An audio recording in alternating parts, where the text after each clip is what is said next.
folks, the Hilliard Gates Center. We are taking a live look now at IPFW taking their regular season finale. Ryan Elijah with the coach, Steve Florio. This is senior night, Steve, and we can see now, obviously, a load of seniors. We've got 7 of them tonight saying their final goodbyes to the Gates Center. Absolutely, and if you look across as they're announcing them, it's some very important parts of this team that you'll see on the floor tonight. So it's tough to say goodbye to some of these players here, all of them, honestly. Yeah, 6 of these 7 will start for the Dons tonight, who will take on, of course, #1 Penn State. It'll be the second time this year IPFW has faced a #1 team, and definitely some emotions as well as we see Brock Ulrich introduced as well. The families are here, which makes it a little more special. Yeah, Brock Ulrich, as a matter of fact, has been a 4-year starter. When he came in here as a freshman, he was in the starting lineup straight off and has really hardly ever left it.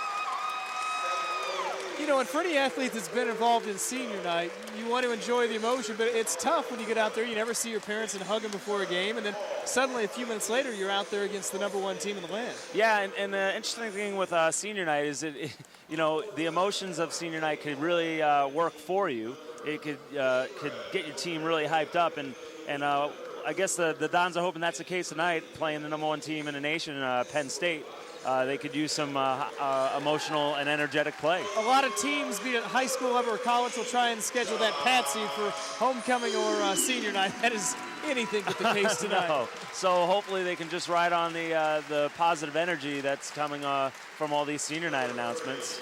And again, there goes Josh Stewart, who is another 4-year starter ever since he came on the team. Well, you can see it when each one of them walks up and receives their plaque from Coach Ball. Of course, C.J. Macias, another one of those key performers, getting the hug from Coach Ball. It becomes a family. You spend so many hours, as you know, with these teammates. Yeah, absolutely. And these guys have had such great experiences together, all 7 of these seniors. This is pretty much the entire group that was at the Final Four last year and the Final Four the year before that. So you've got a lot of experience, a lot of good times together, and maybe they can make it one last hurrah. They have now made the introduction of all 7 seniors. As we said, 6 of the 7 will start tonight, and we've got a team coming into Penn State that is 25-1, and we talked before, hands down, the #1 team right now in college volleyball. Yeah, Coach Ball, as a matter of fact, came back in the fall after seeing him in a preseason match and said they're not ranked #1 right now, but they will be #1 by the end of the season. He said that it's one of the most talented group of volleyball players he's ever seen put together on one team, and that was Penn State that he was talking about. This group of seniors right now getting a well-deserved standing ovation from this crowd, and certainly they have watched them many, many times, and it's a bittersweet day for the fans. Yeah, absolutely, because like I said just before, this is pretty much the group that has been to the Final Four the past 2 years, national championship last year, and so it's tough to say goodbye to a group that has achieved so much. You see the last meeting, it was February 9th. This was, of course, the last time they played this year. IPFW went down in 3, 30-22, 30-22, and 30-20, and that's an outcome they'd like to change tonight. But you look through Penn State's schedule, only 7 of the 26 teams they played were even able to force them into a 4th game. Yeah, again, Coach Ball said they were a powerhouse, and they have certainly played like one this year. Looking at those scores for IPFW versus Penn State back in February is a little misleading. IPFW's had sort of an up and down run throughout the season, trying to find the right combination of players, build some chemistry with the new setter in the lineup in Graydon Ainsworth, as Colin Lundeen graduated last year. But now I feel, having personally watched them the last few matches, they're playing the best volleyball they have all season long, and it's just at the right time. So I look for a much stronger showing against this Penn State group than you saw back in February. This is a group of Nittany Lions that has only 2 seniors on their roster. Only one of those will actually start tonight for Penn State. Yes. So it's certainly not, I wouldn't call them a young team, but they're not a real veteran team. No, and this is pretty much the exact same team from last year. They really didn't lose anything too major. And I asked Coach Ball, why are they so good this year and they were okay last year? He said they're 1 year older. Yeah, you look at this roster. Luke Murray, by the way, the only senior that will start. Who's the guy IPFW's got to shut down? All of them. All of them. Good answer. So there's your starting lineup. Of course, Dennis DeValier, Max Lipsitz, Max Holtz in there as well, along with Ryan Schweitzer, Matt Anderson, Jay Stouffer, and the lone senior, Luke Murray. As for IPFW starters, we talked about 6 of the 7 on the starting lineup tonight will be seniors, so all but one. And C.J. Macias, there's Joe Walton in his 10th season at Penn State. He's 182 and 100. There is your starting lineup for IPFW. No real surprises here except Steve Rogers inserted into that lineup tonight. Yeah, Steve Rogers, who did play some last night and has really come a long way in his career, will be starting for senior night.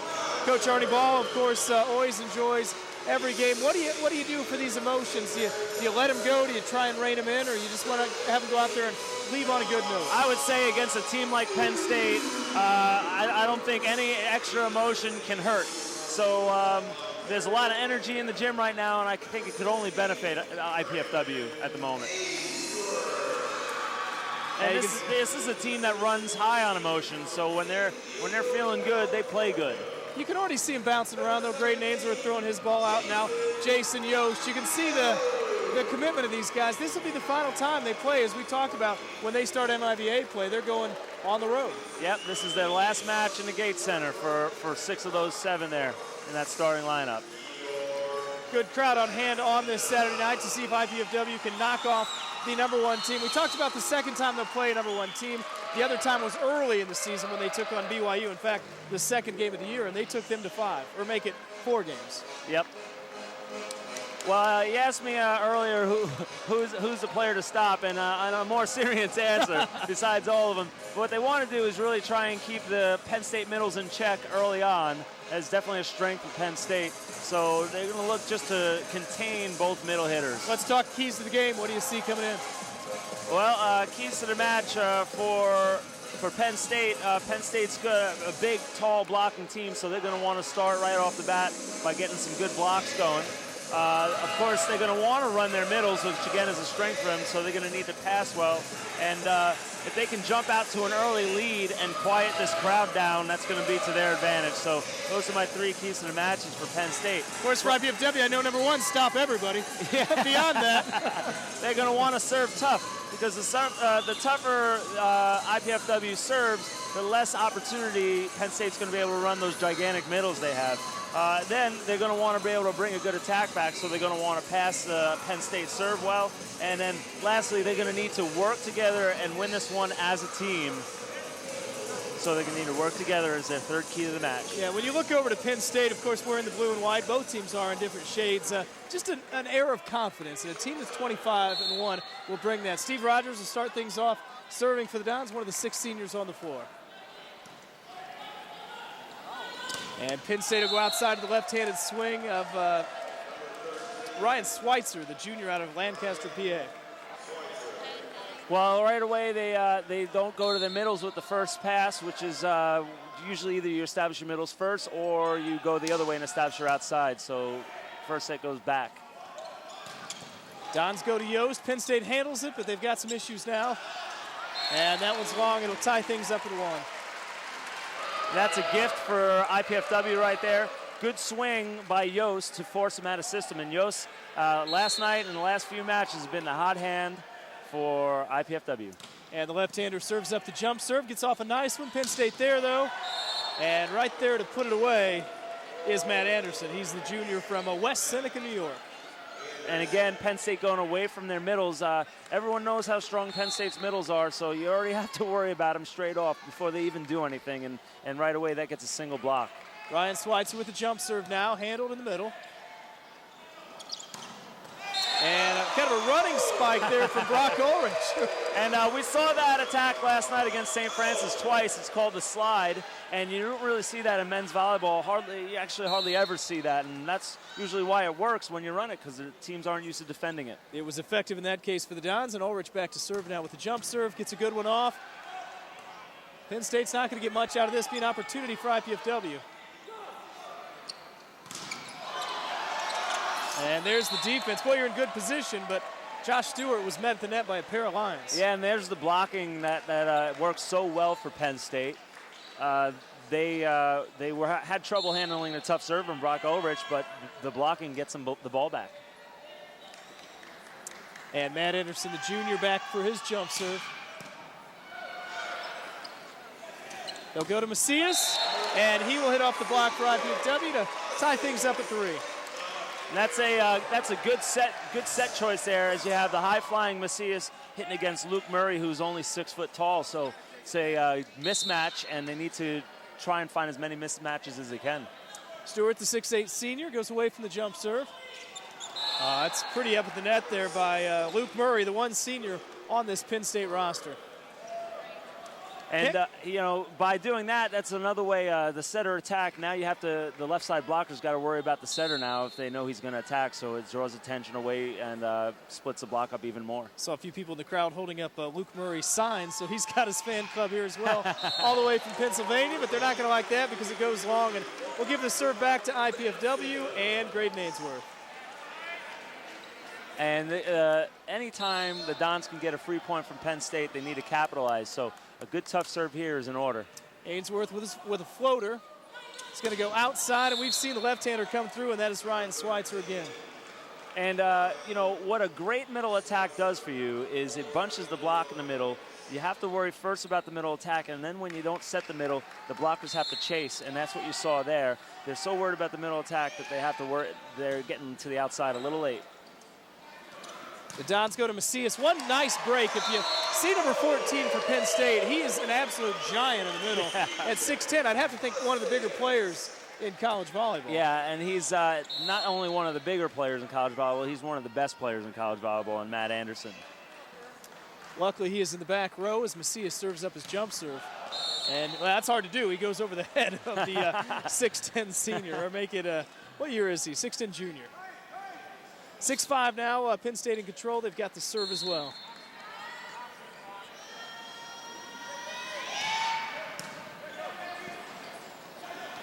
Macias from the back row. And there's the 6'10 guy. Might be a little close to the net, but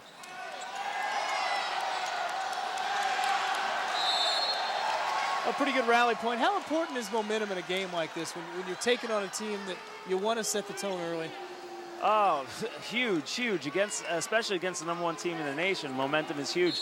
And so that was sort of a tight, sort of sloppy type play, and they need to clean it up right here and not let Penn State jump out to any more of a lead. They'll go over to Yost, and he hits off the double block. So they have sort of a tough play in which Coach Ball thought maybe there was a lift on the play, so they lost that point, and then they come back with a hitting error. Now it's crucial. 3 points is a big deficit against the #1 team in the nation. Penn State has opened up an 8-5 lead. They'll go outside, and boy, that's one way to handle that. But as we've seen in this, you play everything, so even if it goes off the nets, that one Penn State was not able to corral as putting it away big time was Brock Ulrich. And the good news for the Dons is that they have been swinging with a lot of authority, and that's what you got to do against a powerhouse. Steve Rogers, the Dons have worked it all the way back to Rogers, and he'll serve up the floater. Oh, nice block at the net by Josh Stewart. And Josh is going to have to do a lot of the work on his own because Penn State's so good at running a balanced offense that they're going to have to sort of commit block to each of their hitters rather than camp out on just one hitter. Don's trying to pull even here, but as we've seen a number of times already today, Ryan Schweitzer, if you give him an open look from over there, it's going to be tough. Great job, though. Great job by the Dons to get a point back and reduce the lead to 2 instead of 3. And see if they can get a good pass here. You've got Josh Stewart in the middle. 9-7, Lipsis with the jump serve. IPW tries to handle it. Yost tried to hammer one, but Penn State had both of their tallest players up at the front waiting on that. Yeah, and that's the blocking we talked about earlier at the start of the match. Just so big, it's so easy for them. Yeah, 6'9 and 6'10 greeting you at the front of the net. Well, this could be trouble. And right there is one of those trees right there, Matt Anderson, the 6'10 junior. And especially, passing is always important in volleyball. I mean, it's, you ask most coaches, including Coach Ball, it's the most important thing in the game. But it couldn't be more true against a big blocking team because you need to somehow break the block down. Well, and you can see the game change when those two rotate into the front row. Yep. IPFW catching a break there on the long serve. It's now 11-8 as Jason Yost will be back to serve things up for the Dons.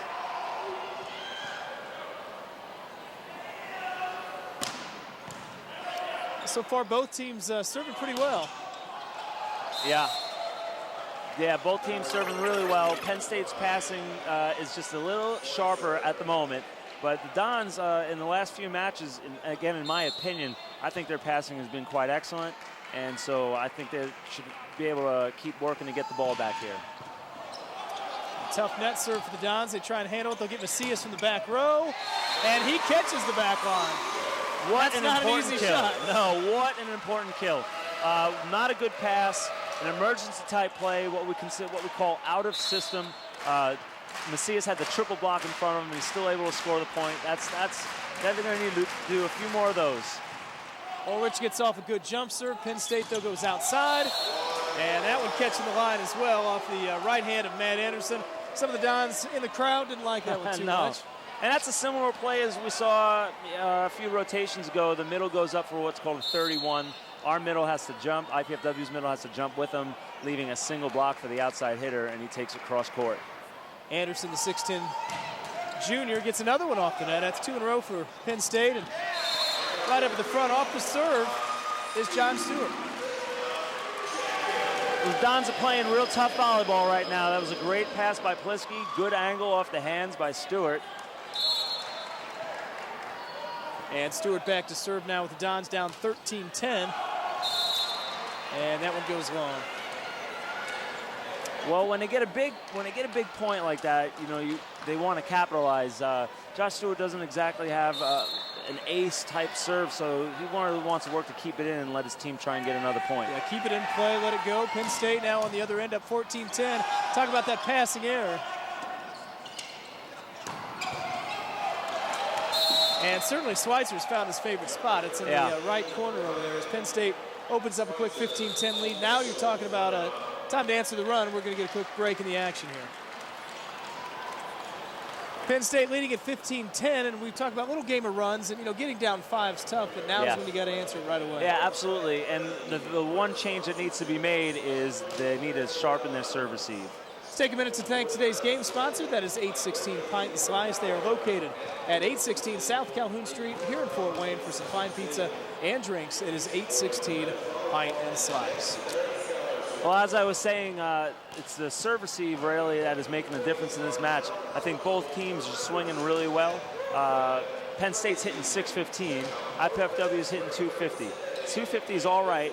The difference being IPFW is getting less quality swing attempts at swings because their passes haven't been as accurate as Penn State's. Penn State's passing has been really very, very sharp, almost on the money every time, allowing their setter to have all 3 hitters to set and really split up the block of the Dons. And that right there is the difference right now. Penn State's passing just a little sharper than IPFW. Both teams back on the floor now. Penn State in control of the serve. It'll be Max Holt serving it up as the Nittany Lions, #1 team in the nation at 25-1, holding on to a 15-10 lead here in Game 1 tonight at the Hilliard Gates Center.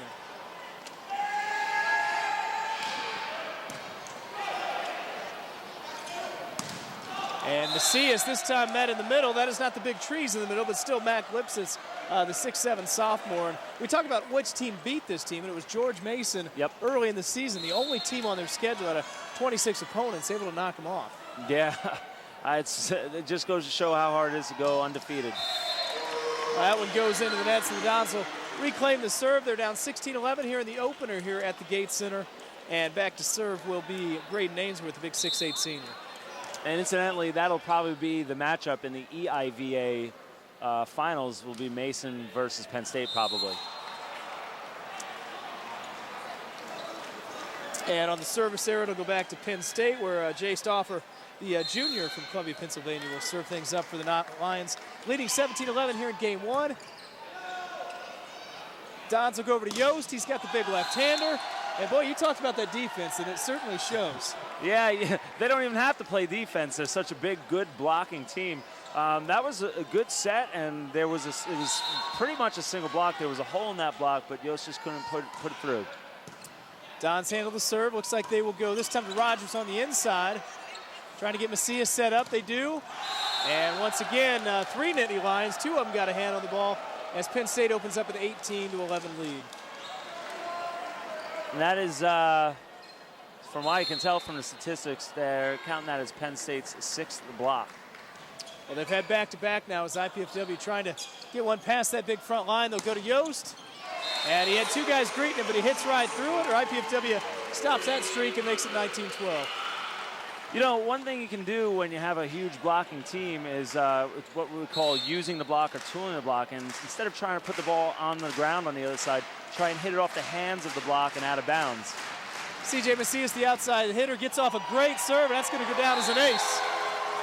And for the first time tonight, the Dons will rally and circle up because they've got their first ace of the evening. Yeah, and that's, you know, plays like that, the crowd sort of has quieted down just a little bit, and a play like that will get the crowd back in it as you hear them starting to clap. And that's what he can bring you, whether it's the jump from the back row or the serve when you need it. He gets off another good one. This time Penn State handles it. And IPFW gets their hands on a ball still in play. It'll be Macias from the back row. This time a little finesse. Wow, boy, when Matt Anderson jumps, you know it.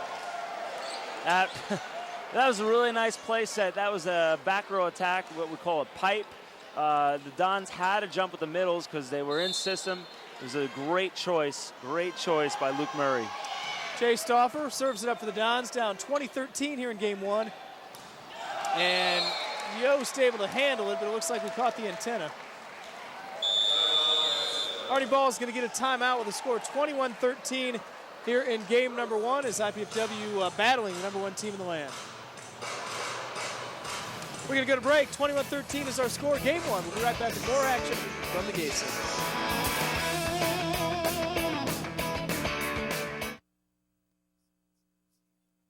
Here in northeastern Indiana, it's reflected in more than 200 nationally recognized degrees. It drives our Division I sports. It's alive in our campus life. Excellence has a name, IPFW. Around our campus, around the country, around the world. Excellence lives here. Indiana University, Purdue University, Fort Wayne. One university, two great names. Back at the Gate Center, 21-13, game number one of what IPFW fans, well, they'd like to see three quick ones on our side, but certainly playing this team, that's not the most realistic goal. No, Penn State is blocking really well. They're passing well, and that's the difference of this match right now. IPFW's got to find a different way to score. If they can't go through the block, they might want to try tooling it off the block. I mean, if you know the hands are going to be there, there's some comfort in knowing that because you can just change your strategy and try and tool the block. IPFW looking for a little run here, and Penn State at the front of the net gets what would be, I guess, their seventh block of the game. As out of the corner came Brock Ulrich trying to hit through that double block at the net.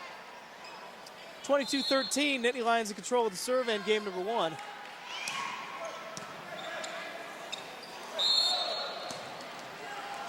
And ball handling error on Graydon Ainsworth.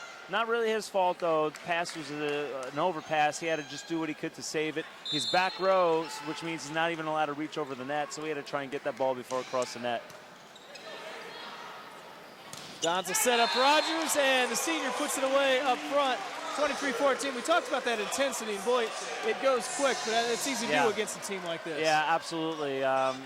You always hear volleyball people talk about momentum, and it's hard to lose. It's hard to get back once you've lost it.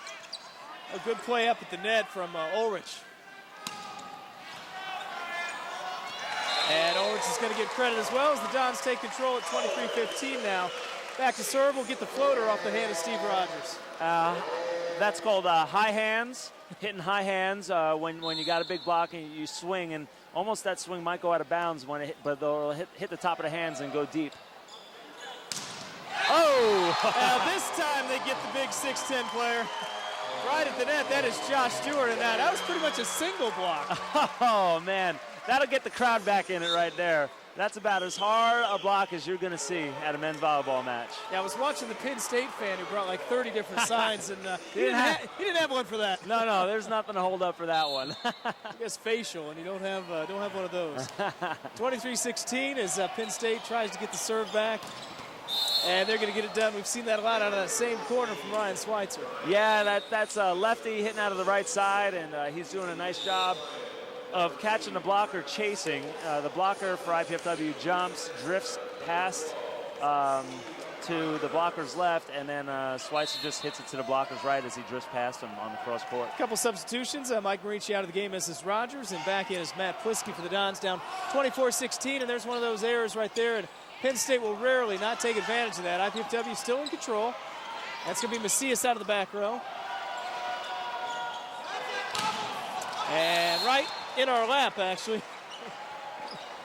Off the hand of Matt Anderson again. Boy, when he's swinging, you better be paying attention. Yeah, definitely.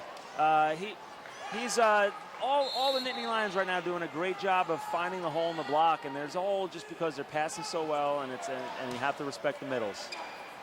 25-16, they will go to Ulrich, who somehow is able to get that one over the net. Boy, that's a great play by Ulrich. Yeah, huge play. When you can scrap points out like that, you really help your team out. It also not only gets your team a point, but winning a point like that is a good emotional victory. 25-17, the Dons trying to claw their way back into one. It'll be a tall order, but certainly you want that momentum. Jason Yost to serve. And that one goes into the net, so Penn State will take control of the serve. As we said, good crowd on hand tonight for senior night, saying goodbye to 7 key members of this program. Well, that and that could be a reason for this deficit too. You know, emotions can run high and you could feed off it, or you could be a little distracted by the whole senior night thing. Well, that's just kind of a bad break there. That was Josh Stewart literally off the face of one of the Nittany Lions, and it bounces back the other way, and Penn State will take control up 27-17.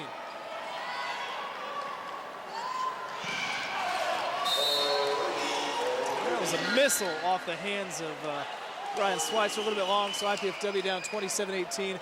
We'll get the serve back, and Brock Ulrich trying to bring him a point closer. Yeah, it's going to be a tough comeback at this point, but you want to try and build momentum going into game 2 if you can't win this one. And that's not the way to do it, unfortunately. Didn't miss by much, but it's long for Ulrich, so Penn State will be back in control at 28-18 as they try and serve out game number 1. As we said, 25-1 as they come in tonight, and of course one of their star players, Matt Anderson, back to serve.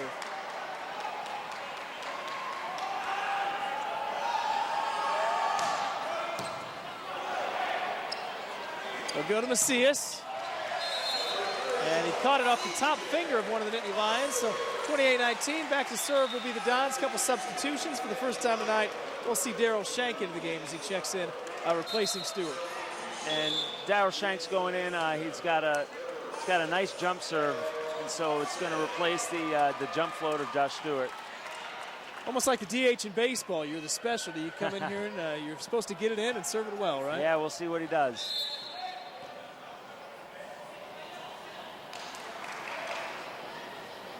And Shank, the 6'5 freshman, does his job, and Rogers, the seniors of the net, tries to put it away. A jump ball. Penn State, of course, it's not bad to have him swinging out of the back row, but it's long, so a good point for the Dons. 28-20, little momentum now as Shank will serve again. Absolutely. You know, again, 20-28 is going to be sort of a tough comeback. It's not impossible, but even if you run a few points here and you don't win this game, you at least take momentum into game 2, and you bring the crowd with you. Shank gets one off the net. Penn State will go to the outside. And that's Max Holt, the 6'9 junior from Cincinnati out there. 29-20, the Nittany Lions will serve now for game number 1. It'll be Max Holt back to serve. A big swing would do a lot for getting the crowd, keeping the crowd going here. A big swing would be nice.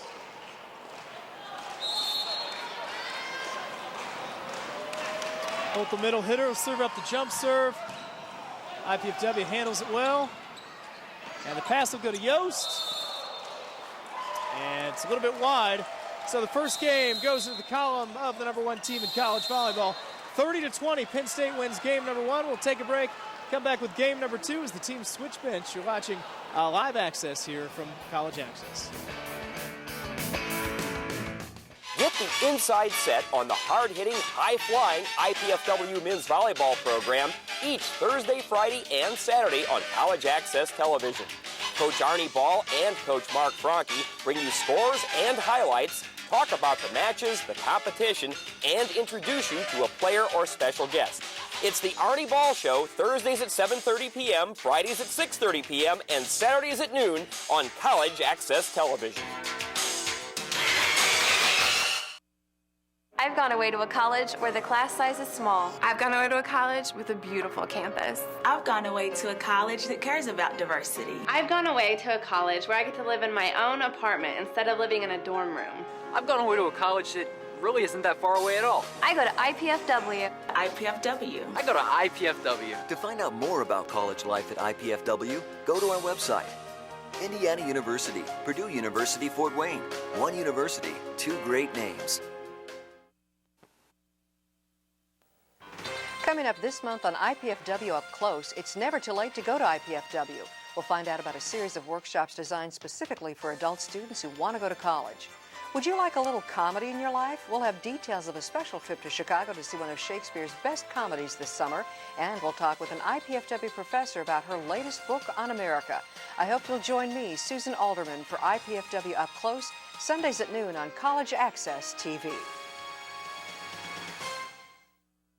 And welcome back to the Hilliard Gates Center. Ron Elijah along with the coach, Steve Florio, in game number 1.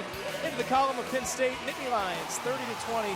What do you see in game 1 that IPFW can change a little bit for game 2? They just need to sharpen their serve receive. And that's going to be hard to do because Penn State's really going back and ripping their serves.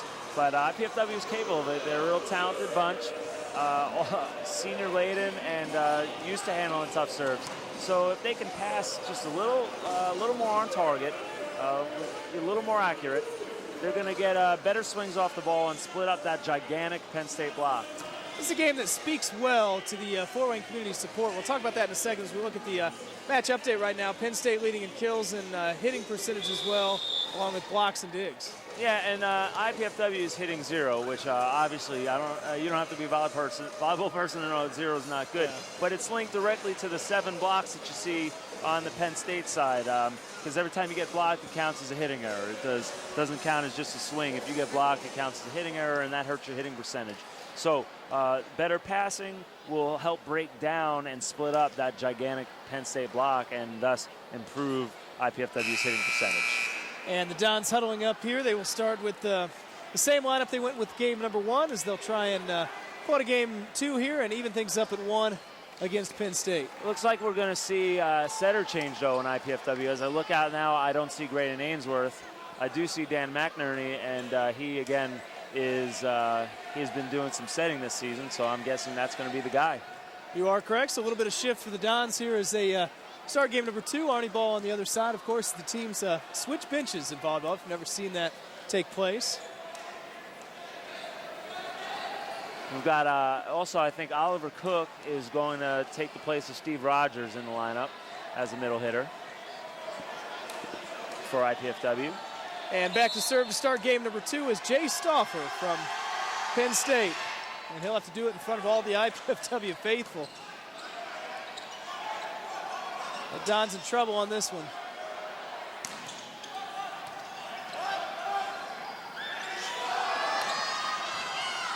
If they can scrap this point out, it'll be huge. I tell you what, they had a shot. Yost, though, had a tough angle from that one, and it falls down, giving Penn State a very hard-earned first point. Yeah, that's the one. That's a point that the Dons want to try and work out. I mean, it wasn't looking good, wasn't going great. You could still win that point. It's a bonus. McNerney goes the other side. Penn State in pretty good position, and it's pretty tough to stop Big Matt Anderson, who hammers it down. Oh, he has such a beautiful arm swing. And it's nice to have such a big arm swing on such a big guy. That's his 6th kill on the night already. And there's Jason Yost off the block. He had the big 6'9", 6'10" blockers in front of him. That's one way to handle that. Yeah, speaking of nice arm swings, Jason Yost has one himself, and he uses it to tool the block, which is something I think personally I'd like to see IPFW do a little more of. Again, if those big hands are going to be there, you might as well use them. Yost with the jump serve. Anderson didn't quite get that one. IPFW at the net, and they'll be in pretty good position now as Anderson had a little chance there, even at 6'10", to hit from that angle.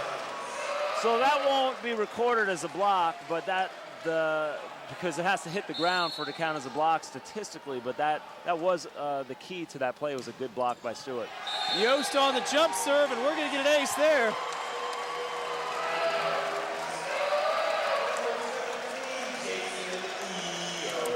And so IPFW with the lead here in game number 2 at 3-2 as Jost continues to serve things up exactly how you want to see game 2 start. Yep, another good serve, but great pass.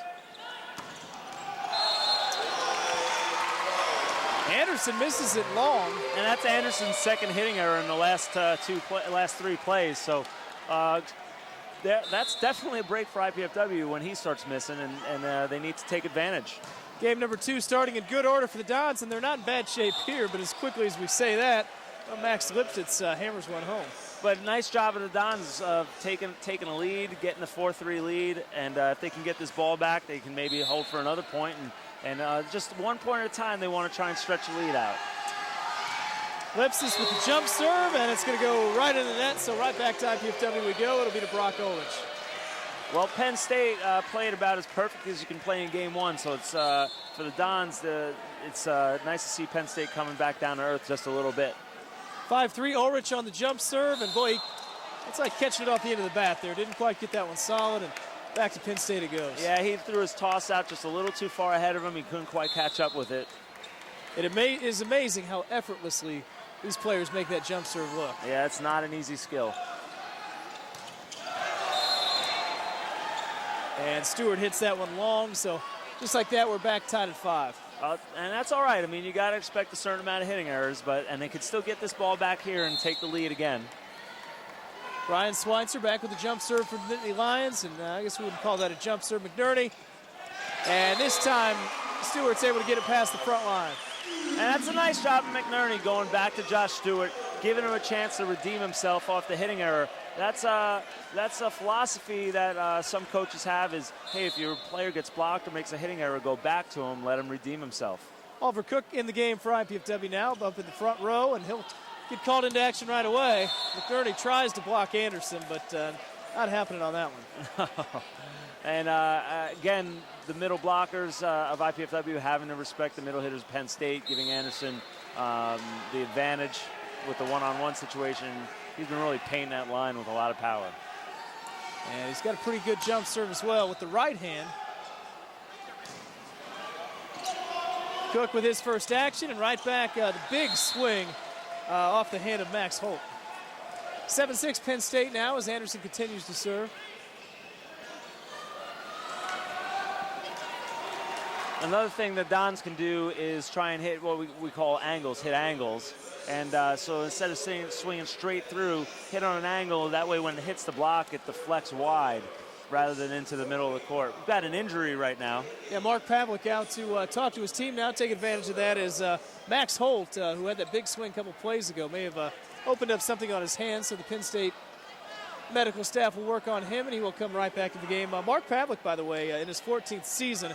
So between Artie Ball, who we see here, and Coach Pavlik, 42 years roaming the sidelines. Yeah, and both really brilliant coaches.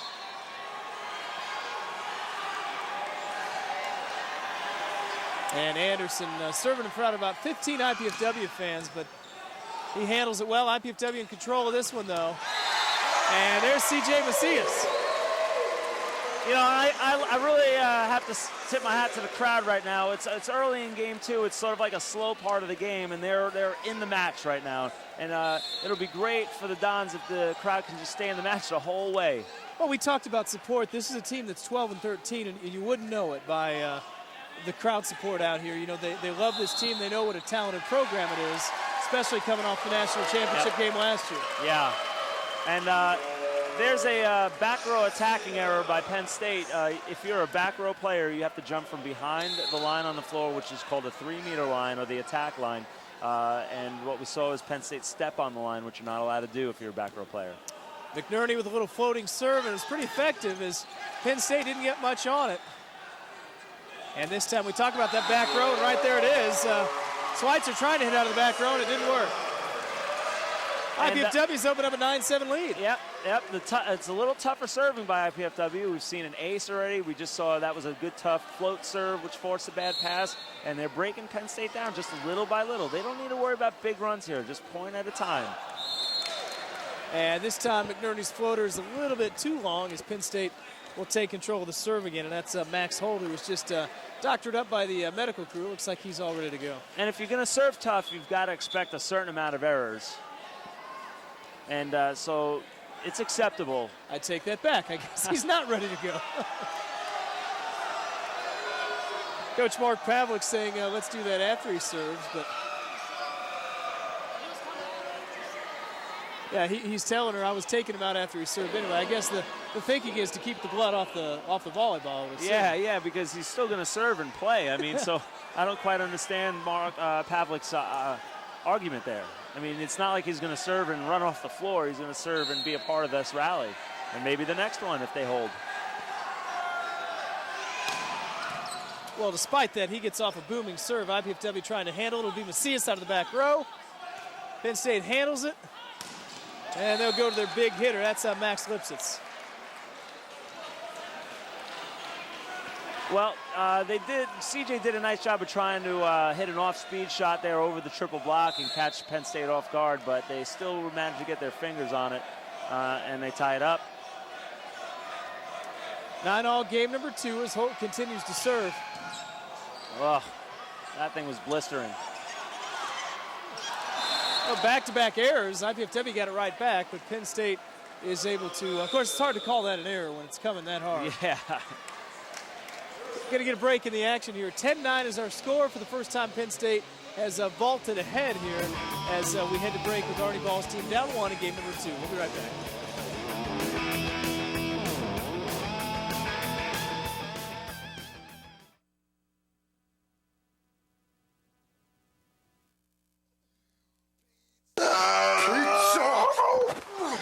Eat. Wait, what is this? Capsicum anum, agaricus bisporus, allium cepa. Can we eat this? Peppers, mushrooms, and onions. Eat your pizza, man. Honey. Indiana University, Purdue University, Fort Wayne. One university, two great names. Crowd on hand, a real good crowd as Don is trying to get them riled up here in game number 2. Penn State winning the first game 30-20. IPFW, though, has been in control most of this one. Penn State has just vaulted their first lead of the game at 10-9.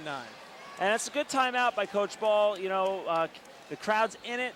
Let's call timeout here. Let's slow down the tough serve of Holt and see if we can get him to miss maybe or just break the momentum and tie the game back up. Well, Holt's got an effective jump serve, and that one's going to be an ace, pretty close to the back line. Line judge says it caught that line, and so 11-9 now as Penn State didn't do a lot of celebrating over there on their bench for an ace, but they're probably used to a few of those this year. 11-9. Yeah, I'd say, especially with big serves like this. Takes a little bit off this one. IPFW will set it up. They'll go outside for Macias. A good block, but IPFW keeps it in control. That's a good touch off that block. Good play by Cook. This will go to Yost off the double block.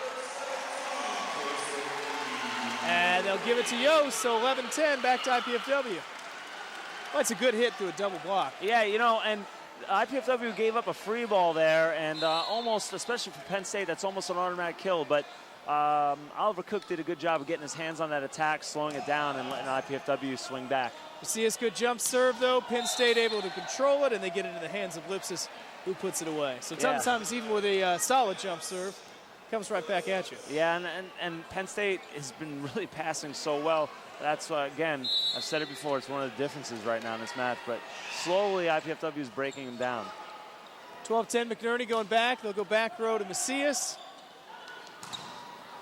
And outside the left-hander is Ryan Schweitzer, who was the kill leader in game number 1. He had 6 in that first game as Penn State continues to serve with the lone senior, at least the lone starter. They got 2 on the roster. Luke Murray still serving. McNerney goes the other side to Yost. And he puts it away off the hands of Jay Stauffer. And the last 2 kills for IPFW have been off the block, which again we call a tool shot or using the block. And the hands, again, are going to be there. It's such a good blocking team. You can count on the block being there. So, again, using an angle, hitting it off the block is almost a guarantee. IPFW puts it in play with the floater. And good play at the net. They'll try and get one now. They'll have to go to the far side. And boy, that's a great shot from Brock Ulrich. Not a great angle. Yeah, what an angle. He had the triple block in front of him. That's what we call a 4-to-4 shot. It goes from position 4, where Brock is, to the other team's position 4. Great angle. 13-12, IPFW now trying to pull even. Oh, that's 3 at the net. That's about as good as you can do it. Of course, ball's got to go in. That's the only problem. Yeah. And Penn State does a little tooling of the block themselves. 14-12, Penn State up now as it goes back to the serve of Jay Stauffer. And that one's into the net, so as quickly as he goes to one side, back to the other side where Jason Yost will be awaiting his jump serve. And again, Penn State's serve receive is getting broken down a little bit by the turf serving IPFW, so Yost might spin one in here and keep his team going. Yost a big spinning toss, and he gets it down. Oh, McNerney right there in the face of Anderson. Got a lot of hand on it, but it's going to go back to Penn State. Anderson jumps so well. He's got such a nice arm swing. He can put the ball just where he wants it.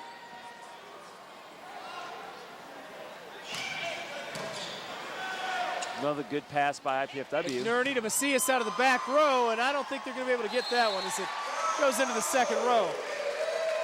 That's the talent of Macias when he can put that kind of heat on it from the back row. Oh, yeah. Even if you're in position to dig it, which Stauffer was, it's still tough to handle. 15-14, a little motion from Macias as he tries to get his team back in. Brock Ulrich, you can see already a good night. And he'll take that one at the feet of Anderson and Jay Stauffer. And that's a nice break. Again, the serve receive just enough, breaking down just enough for IPFW to start moving. And we're tied at 15 here in game number 2. The Dons hanging extremely tough. Ulrich 4 kills a dig on the night. And there's a quick set there for Max Holt. That's about as fast as you can run a first tempo set, known as a quick set, known as a 1. Is that something they call ahead of time, or they just do it on the fly? Yeah, they call it ahead of time. The setter tells them, be up for this, and the player has to do it. McNerney can do that as well. It's a lot like football, where the quarterback calls the play and tells the receiver what route to run. It's the exact same thing here in volleyball. Both setters before each play tell their hitters what route to run, and they just expect them to be there. 16-all, we got a good one here in game number 2 as Josh Stewart sends a floater over, and Anderson able to hit it right at the feet of Yost, and he had very little chance to dig that one out. No, and again, snapping off a quick attack. Holt had such a quick attack on the one before that. The middle has to stay with Holt, which opens up a single block. And if you take line, Anderson will go cross. If you take cross, Anderson will go line. 17-16. Boy, Anderson puts that jump serve way up there. IPFW keeps it in control. Macias had 2 Nittany Lions at the front row. Can't hit through them even with all that power. And Penn State will open up a 2-point lead. You know, and Luke Murray, being the smallest blocker on the floor there, is doing a nice job of protecting his portion of the net. And in a way, that's like having a pitcher in baseball get a hit, you know, when you can have your small setter get a block.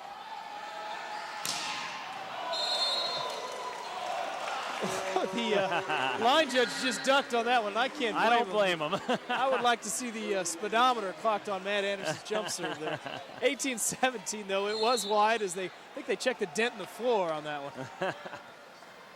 And McNerney will be back to serve. He'll give the complete opposite of that, the floater, which is effective. And it works for IPFW because at the net is Cook and Macias, and suddenly we're tied at 18. Boy, you got to like what you've seen out of the Dons in game number 2. Yeah, they've had a few more blocks than they did in game 1. They're serving tougher again, breaking down Penn State's receive and making the offense slightly more predictable, and that's the edge right now. As you can see, good night from McNerney. He's got 7 assists. He's got a kill and a little bit of a passing error, but a nice save by Luke Murray at the net as Penn State regains control of the lead at 19-18. And again, Luke Murray, the smallest front row player on the court, handling his portion of the net quite well. And that, in my opinion, right now is why Penn State has the 1-point lead. Max Holt, good one here, back and forth in game number 2. And he's definitely effective, but this one goes long, service error. We'll give the Dons the serve back. And C.J. Macias will uncork one for IPFW. I think Luke Murray has at least 3 points out of his net play, which is huge when you're playing when you're a small player playing at the net. Crowd starting to get into it, smelling a chance at victory here in game number 2. And Macias gets off a good one. We'll see what Penn State can do with the net. They'll go back row. Yost sets it up, and he'll get it right back. And off the finger of Dennis DeValier, IPFW up 2019, and Mark Pavlik has seen enough. He's going to take a timeout as the crowd's starting to get into it here at the Gates Center. IPFW certainly playing well in game number 2. 20-19, we will take a break and be right back.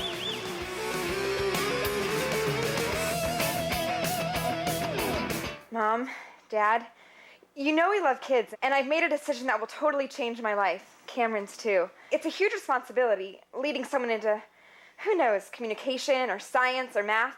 That's what life's all about, right? Learning so you can pass on knowledge to younger minds. Dad, Mom, I want to be a teacher.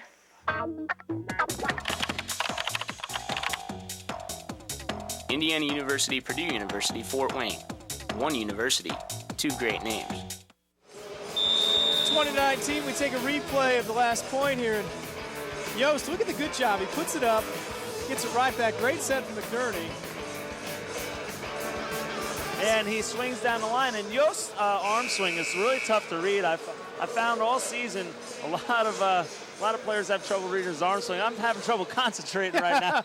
And so's the Mastodon. I tell you what, if you've never been to one of these games, a lot of fun. This young girl with her face painted, enjoying things as well. From the students to the young kids to the older fans. It's a great environment out here at the Hilliard Gates Center. It's the last chance, of course, for this year, as this is the regular season finale. But, boy, if you get a chance, come out and see one. The crowd's into it now. Macias gets off a good serve, and the Dons in good shape on this one.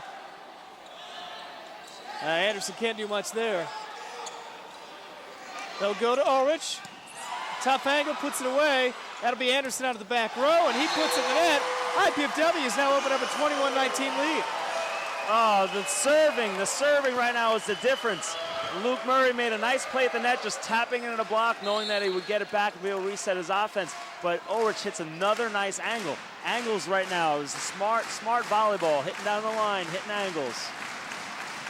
Macias puts it in the net, 21-20. We talked at the beginning of the game, not only is Penn State 25-1, but only 7 of those 26 games have gone more than 3, which means they've swept every team they've played with the exception of 7, just to put this in perspective. McNerney will put it up, and he'll go across to Ulrich. And didn't miss by much. You know, he tried to go on that angle again, which has been working for him. He just missed. But they need to keep banging away on what's been working. 21-all, the serve goes back to Penn State. They'll hit the floater. McNerney back over to Yost. Goes to the back row to Anderson. Just a nice touch at the net from Ryan Schweitzer.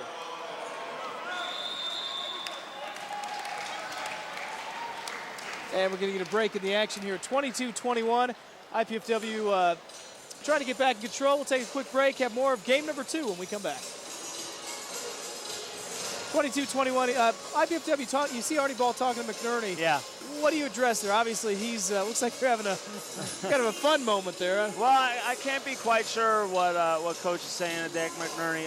The ball has been coming out of his hands just a little inaccurate. What we call it location, and the location of his sets have been just a little sloppy, causing the hitters to have a rough time getting good swings on the ball. You saw Brock have to sort of make a tough swing, and then the back set there forced a tough swing. So maybe coaches is talking, hey, take your time, don't try and rush the set, make sure it comes out of your hands clean, and make sure you target your location well.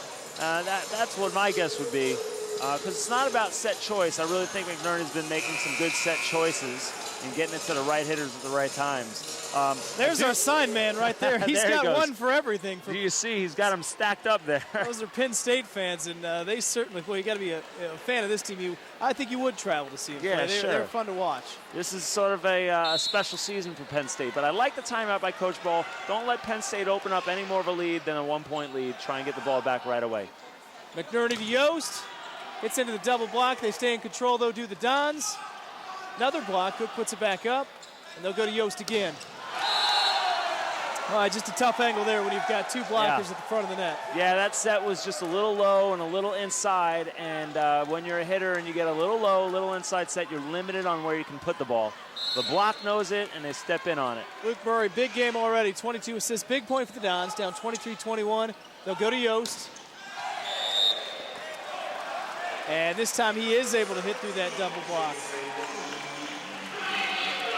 He gets a tool shot there. The big hands are up. He swings, hits it off the block and into the antenna. And I really like to see the Dons continue to try and tool the block. 23-22, Penn State on the other side. McNerney, they'll try and dig it. Boy, what a great play by Yost. This is a huge point. Out of the back row, and that was way off. Boy, if you're not able to see Jason Yost throwing his body into the scorer's table, he had a good catch over there as well. And that point, obviously, it tied the game up. But not only that, it was when you had to fight for a point like that, boy, do you bring the emotion into your team. Duke's done a good job of serving tonight, but right back comes Matt Lips. It's 24-23 now. Penn State in control. Some crucial points here for the Dons as they battle the wire here in game number 2. And again, a really nice, quick connection between Murray and Lipsich. Jay Stauffer, the jump serve. IPFW in control. McNerney sends it over to, no, he doesn't. Stewart. What's the technical term for that shot? They call that, Stewart shot? Yeah. You call that a tip. And then the call that Luke Murray got called on was called a lift, where the ball came to rest in his hands. And we have rested back in a tie position, 24 all. Jason Yost now, of course, 4 kills a game. Waiters' first one tonight. They'll take this point, though. Oh, nice angle by Anderson on the great serve by Yost. When you can make lemonade out of lemons like that, that's a big point. Yeah, that's you think of Anderson with a big swing, but a little finesse there and a big point for Penn State, who's got a 25-24 lead here in game number 2. Little floater. Macias sets it up for McNerney. They'll go over to Ulrich. And he's going to put it away to tie things up. And again, those hands are there, so you might as well use them instead of trying to hit through them.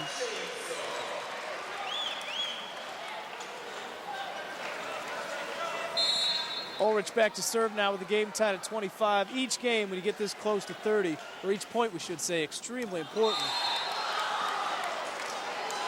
Just misses. Again, though, the tough serving is why they're in this game right now, so they can't ease up at this point. 26-25, some in attendance tonight not too happy about the call, as most home crowds aren't when the call goes against them. Good jump serve here. McNerney will put it up. He'll go over to Macias, and he's able to put it away as Penn State's certainly fighting on the other end. We're tied at 26. And another deflection off the block. That change of direction when the ball's moving that fast is hard to play defense on. So it just would be nice to see IPFW continue to use the block of Penn State. But right now, a tough serve would be real nice as you got Holt. Mike Marici back was given a little bit of a floater, and maybe the wind left the building. Yeah, maybe. The legendary Gates jet stream wasn't there just there on that serve. Went the other way. 27-26, Penn State. Anderson will be back to serving, and that certainly means a difficult serve to handle. Good pass. Now they get a break right there. That one hit off the light and came back. Boy, what a shame, because Penn State had little chance to save that. It hits the light and bounces all the way back almost to the front row. Unlucky. Very, very unlucky for IPFW, as it was a great swing by Cook. But at best, they get that across. They're certainly not in position to hammer it home. Lucky break for Penn State. Well, that makes for a very crucial point now at 28-26. And IPFW puts it away as Cook puts it away. We're at 28-27.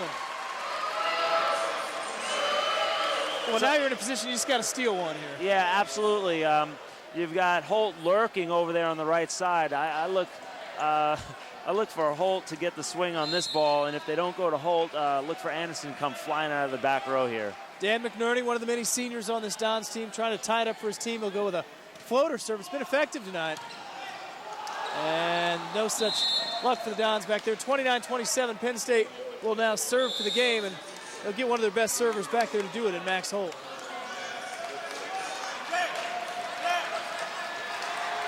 Well, the Penn State faithful, about a dozen of them over across from us on their feet. See if their team could close it out. IPFW with other plans, and looks like they're going to get their wish as Pretty tough serve, goes the other way. IPFW plays tough in game number 2, but it goes to the Nittany Lions 30-27. Teams will switch sides. We will come back with game number 3 here, live from the Hilliard Gates Center.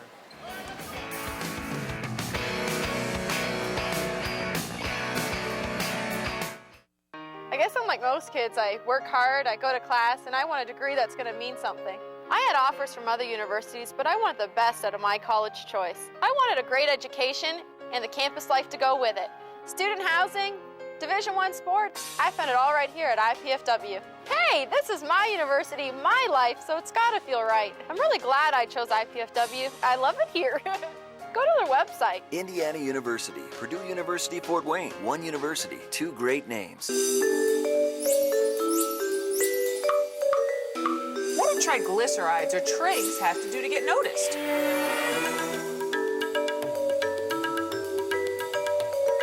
Heart disease and stroke? Really? We should pay her more attention. Normal triglycerides are below 150. High triglycerides increase your risk of heart disease. And if you're a woman, that risk goes up even more. After standing in the shadows of good and bad cholesterol, triglyceride, also known as the forgotten fat, is ready to share the spotlight and the attention. Next time you have your cholesterol or blood fats tested, ask your doctor about the role triglycerides play in your heart health. Remember to ask your doctor about the good, the bad, and the forgotten fat. For more information on all of your blood fats, the good, the bad, and the forgotten, go to ForgottenFat.com. And remember, normal triglycerides are under 150. This message brought to you by Sister to Sister, working together for healthy hearts. Life is good, but with a master's degree from IPFW, it could be even better. You could land a promotion, earn more money, become a leader in your field. And IPFW makes it easy. With affordable tuition, night and weekend classes, and more than 20 graduate programs from business to education to public affairs and more. Become the master of your future. Indiana University, Purdue University, Fort Wayne, your graduate university. And welcome back to the Hilliard Gates Center. 30-27 was our score in game number 2, so IPFW certainly fighting back in game number 2, but it goes down to a loss. Of course, if you've not been to a college volleyball game, this is the game, kind of what halftime, as you might describe it. As both teams go to the locker room, they'll come out for game number 3. We will break it down, of course, with the coach here in just a minute. 30-27. Let's take some highlights of game number 1 as the crowd, a good crowd on hand for senior night here, the regular season finale at the Gates Center, hoping IPFW can pull the upset tonight. Here's some highlights from game number 2, a game that IPFW was with them, trading punch for punch. And that was one that caught the line for one of the aces here. Early on, McNerney going to the back row. Of course, Anderson has had a big night, as you might expect, for Penn State. This Nittany Lions team, 25-1, number 1 in the country. And Macias getting one of his kills right now. He's got 7 in the first half for IPFW. As you can see, 12-10. At this point, IPFW in control. Penn State would slowly pull their way back into it, as you might expect from a team ranked number 1 in the country. And Brock Ulrich has already had a number of assists as well, this time serving it up to Anderson. As we look at the stats for Anderson, he's actually got a number of kills, as you might expect from a player like him. He's tied with Ryan Schweitzer with 10 apiece early on. Little floater serve. Again, all these highlights from game number 2. And Penn State gets it back. And this is the one we showed you before where McNerney goes the other way to Jason Yost. And Coach, you know, they just slowly pulled away in game number 2. Really nothing left on PFW. Just lost a point or two here or there. Yeah, and again, that tough break late in the game was really the difference because it opened up a lead so late where it was a great swing by Oliver Cook, but it hit off the defenseman, went way up, back and behind, hit the lights way up here in the Gates Center and bounced way back into the court for Penn State. That ball probably would have gone out of bounds if it didn't hit the lights hanging up there. So hard to say if that doesn't happen. Ryan Elijah with the coach, Steve Florio. IPFW, great effort in game number 2. Now the problem is you got to go against game number 3, and I don't know about win 3 straight, but you want to get one here for IPFW. Oh, absolutely. I mean, one's a great start. And like you said, only 7 teams out of the 26 matches that Penn State have played has taken a game off Penn State. So one would be sort of a nice victory, a small victory, and then you just build on that. And the crowd here there's got to at least be 1,500 people here. It's really loud, so you take one game off Penn State, the crowd's going to be wild, and that'll open up the opportunity to take 2. Yeah, if it is 1,500, which we believe it's probably close to that, one of the bigger crowds the Dons have played in front of all year long. And we talked about the crowd support for this team and the community sport, and it's just been outstanding, and a lot of that's attributed to Arnie Ball and the success they've had year in and year out with this program. Absolutely. There's a lot of faithful fans, and they appreciate all the hard work that IPFW puts out on the court every season, and so years and years of that brings in 1,500 fans. Both teams now coming back on. They'll warm up for a few minutes before we head to game number 3. We're going to take a quick break. When we come back, the Dons will battle the number 1 Nittany Lions once again in game number 3. Stay with us.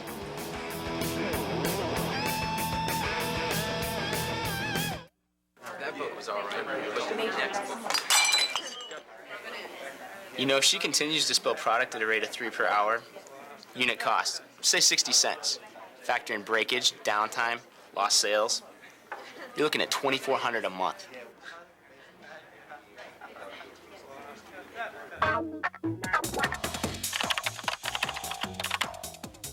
Indiana University, Purdue University, Fort Wayne. One university, 2 great names. What's it like when you hear your calling? Will you remember where you were? Will you ignore it? Or will you listen?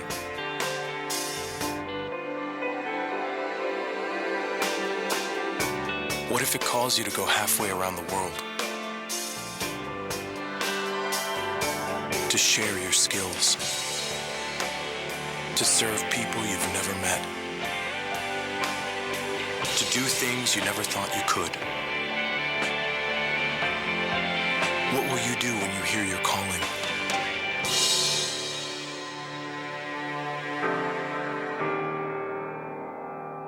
Peace Corps. Life is calling. How far will you go?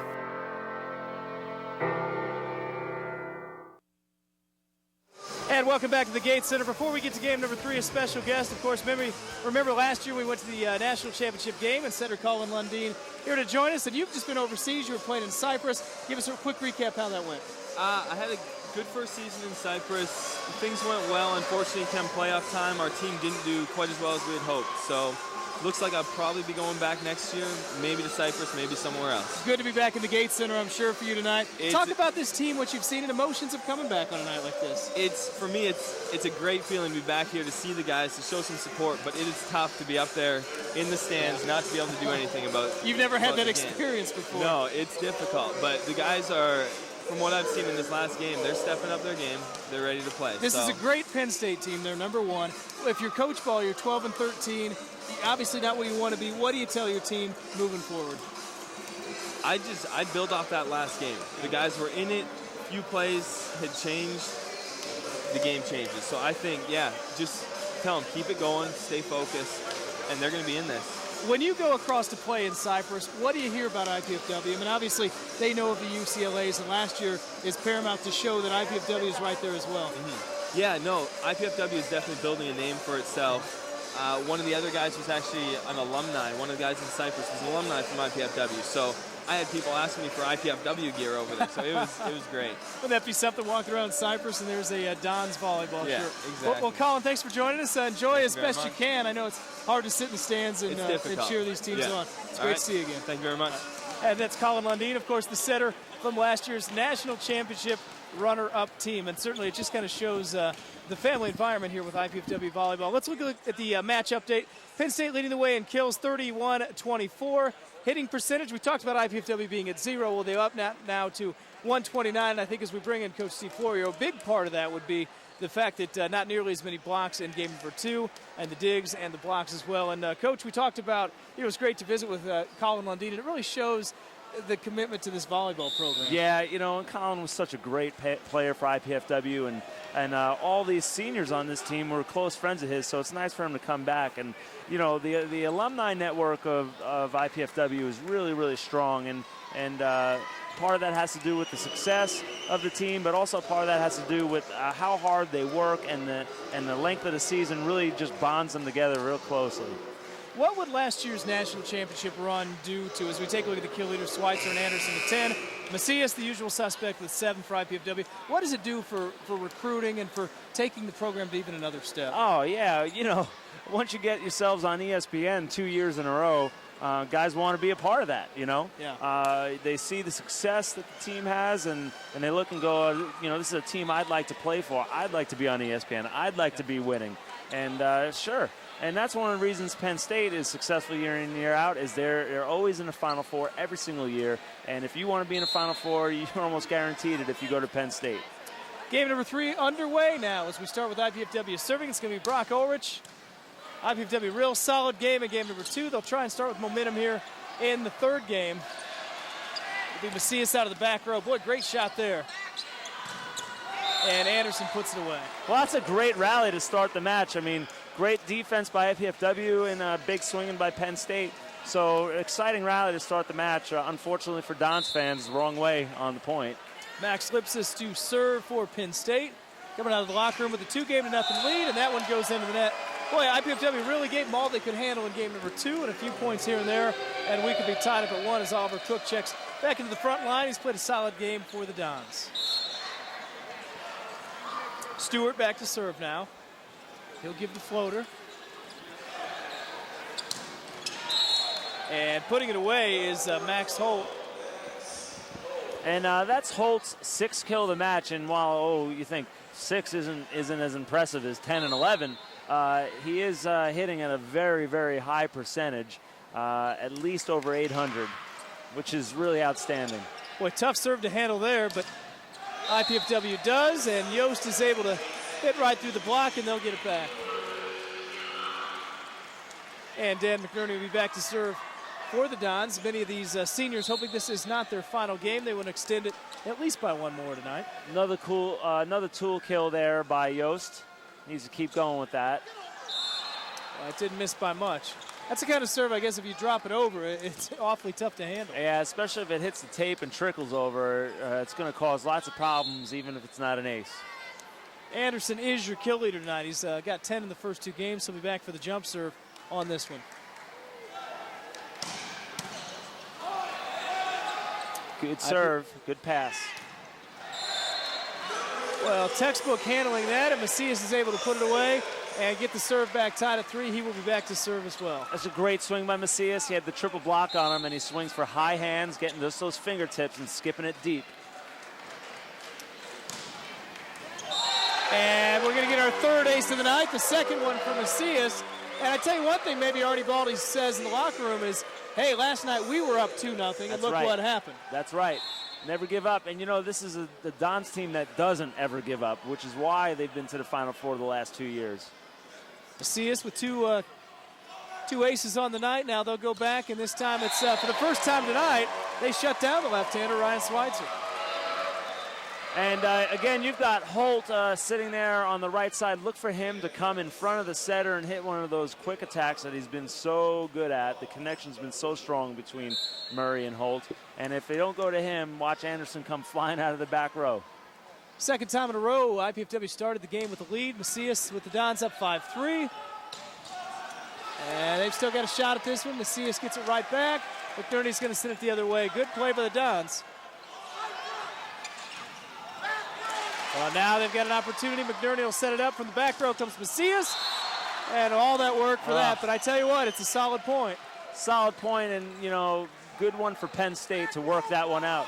That should be IPFW's point considering that rally, but Penn State earned that. IPFW didn't do anything wrong on that. Penn State just fought it out, worked it out, and was able to earn it. Max Holt back to serve for the Nittany Lions, trying to close this match out. They're down 5-4 in game number 3. Boy, good pass there. McNerney will set Ulrich.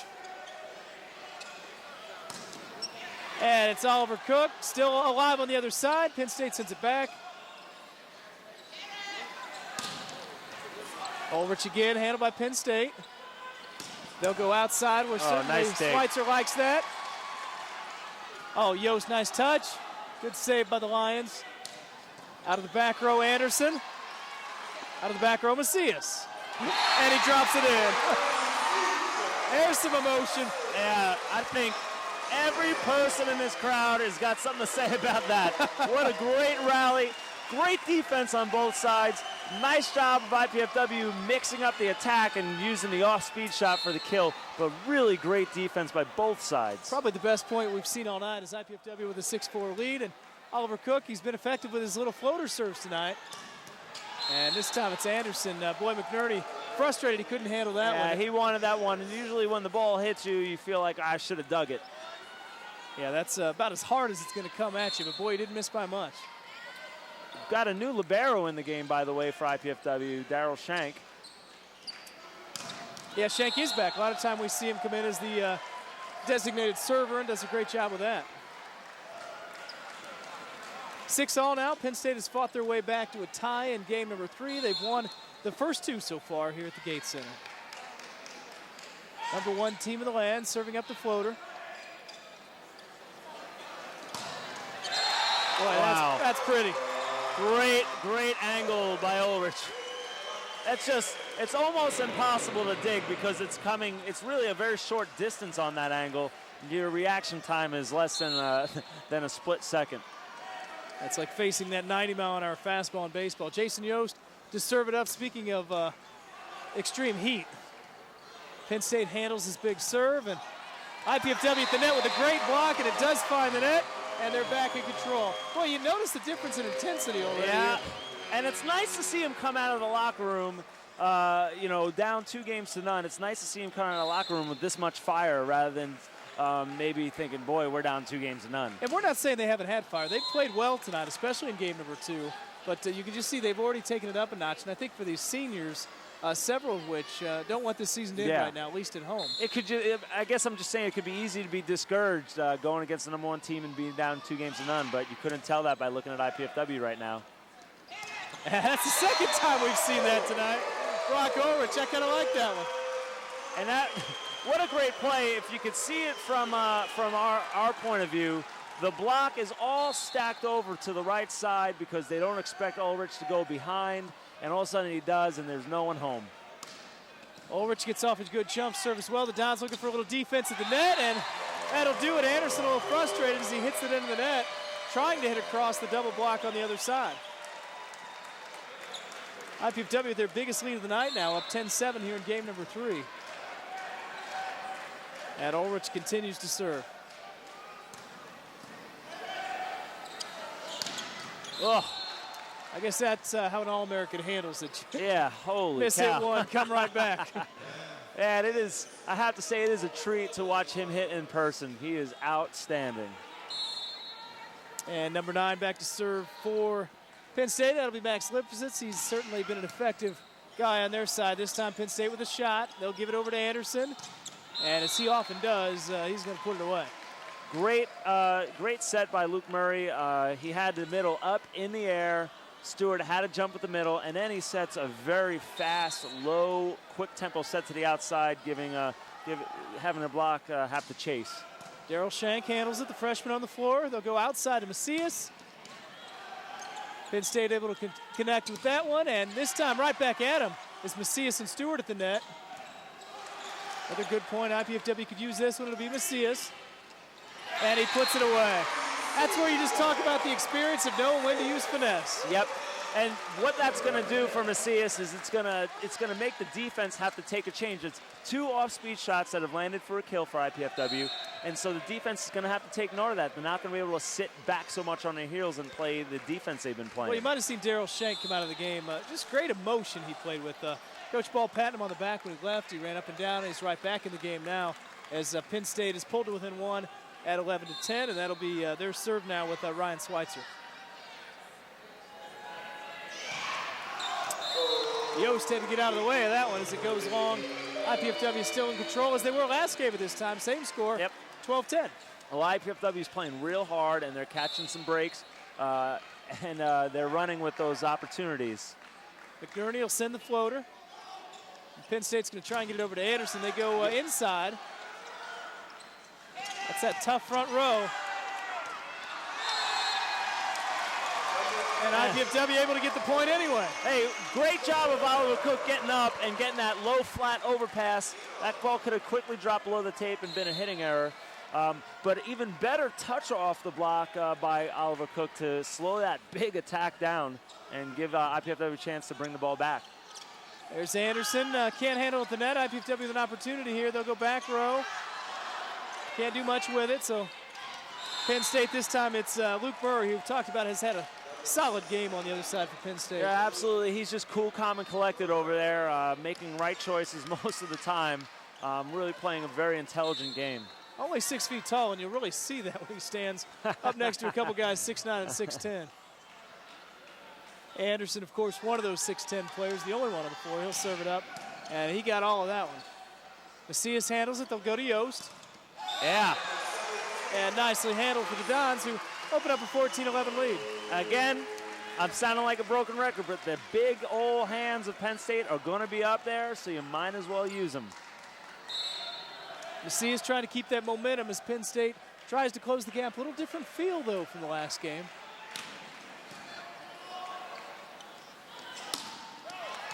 Nice block at the net. Opportunity.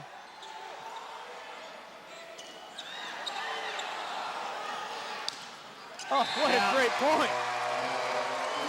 Well, it just seems like IPFW continues to win those long, drawn-out points. Yep. And but a lot of emotion now. This is the loudest we've seen the crowd all night. At 15-11 here as IPFW has really come out on fire here in game number 3. Let's stay here, keep it here, as this is the loudest we've seen the gym all night. Oh yeah, and this is also the biggest lead IPFW has had. And again, they're working so hard. Good time to remind you of tonight's game sponsor. That is 816 Pint and Slice. They are located at 816 South Calhoun Street. That is within the city limits of Fort Wayne. For some fine pizza and drinks, it is 816 Pint and Slice.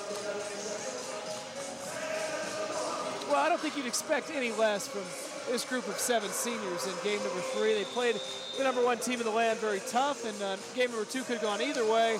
Game number 3, though, they're keeping control thus far. Yeah, and one of the reasons they're keeping control is they're touching the ball on the Penn State attack a lot, rather than Penn State was getting a lot of hits through the hole earlier in the match or down the line, and now IPFW is slowing the ball down, getting the blockers' hands on the ball, popping it up, and allowing the defense to run up and really pick up quite an easy ball rather than a hard-driven shot. And that's the difference right now. They're transitioning and getting those kills.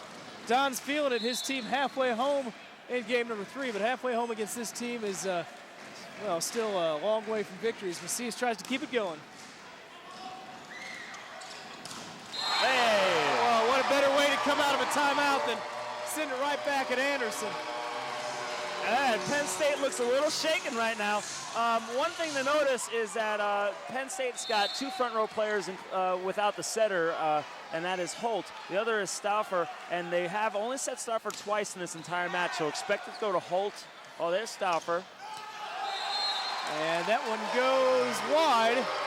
Penn State wants to call at the net. They're not going to get it. And once again, IPFW, their biggest lead tonight by far. 17-11 now, things looking good, but you got to keep it going. And that's Stauffer's 3rd attempt. He's got 2 errors on 3 swings, and he comes out of the game. That'll get you a seat. Yeah, that'll get you a seat. But again, it just says that Penn, really in this rotation, even though they've got probably their best hitter or second best hitter up in Holt, that's really the only guy they have in front row that they can really set. So look for Holt or Anderson again. It's sort of predictable. Macias having a good serving night. Handles that one. This time it's going to Ulrich. And we've seen it again. 18-11, what a run this has been for the Dons. And this crowd is as loud as we've heard it all night. And the crowd's feeding off IPFW, and IPFW is feeding off the crowd. It's really, It's a nice relationship. It is a good relationship. And Macias has really been effective as we jinxed him there. He knew that was going to happen. Boy, Arnie Ball, take that service run right there. Absolutely. And important for the Dons now not to sit on this lead and be happy with it, but to continue to drive. 18-12, they're in great shape, but Max Holt will try and serve their way back into it. One of the better servers, and right there's the ace to show you why. Yep, and if any team can make a comeback on a 5 or 6 point deficit, it's the 25-1 nationally ranked #1 team in the nation, Penn State. So again, you just want to get this pass up and keep rolling. Yeah, Penn State's sign man just got his first sign up in about 9 minutes. So He's been itching. He has been itching. 18-13, Penn State has been whacked pretty good these last 8 or 10 points, but they're trying to claw their way back in it at 18-13. I tell you what. Good pass. Holt is serving it up big time. But a little miscommunication, and Brock Ulrich, who is playing with a ton of intensity right now, puts it away. And Ulrich is hitting great angles. He's hitting 2 angles. He's hitting down the line, or he's hitting that hard cross. So he's, he's really spreading the court out. It's a really nice job by him. 19-13, Dons in the lead, and Oliver Cook has really had a good night serving. He puts that serve in a good spot. IPFW able to handle this one. With the back row, Macias. Just a tough shot, especially with 3 Nittany Lions. I think that's going to go back to Penn State. Little conference between a couple officials, but no call. The Dons were hoping that they were going to call Penn State in the net. It certainly looked like they hit it, but the officials say no. 19-14, Dons trying to keep this momentum. Ulrich, a good guy to do that. I guess they're saying it caught the line. And Schweitzer goes back on that angle again. Oh, a tough angle. I didn't think that was going to be in, but it was. So 19-15, Penn State slowly trying to get back into this. When we talk about the talent they've got, you can never write this team off. No way. They'll go to Yost. Oh, it was, the set choice there was really, really nice set choice, shooting it against the grain, but a little too far out, and Yost, the lefty, it's a hard ball to bring back in as a lefty. Yeah, Arnie Ball comes out with his arms folded, frustrated. He knows it's going to happen with that team, but 3 points in a row. He's going to take a quick timeout to kind of slow down this momentum a little bit as we're at 19-16, and you're going to have your runs, you know that. Absolutely, and each team has strong and weak rotations, and right now Penn State's rolling into a good rotation. Let us roll to break. We'll be right back.